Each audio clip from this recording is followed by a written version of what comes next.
But now that we've just got some example of a new data set that we have edited in some way, we can then write that out to a new file if we want to save it. So we can save out vertical stack.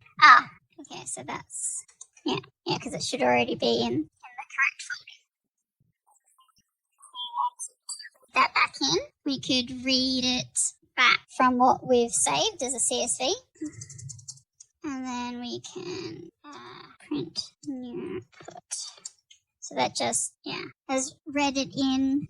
Okay, so you can see here when we read it in, we've got this unnamed :0. So when we saved it, it actually did save the index as a column without a name in the CSV file. So when we're saving it out, I think if you put the flag index equals false, then it should not do that up one. When you're saving it out, if you do comma, index equals false, if you do that, and then read it back in, that should have now vanished. Yeah. So that is what the data frame looked like when we created it.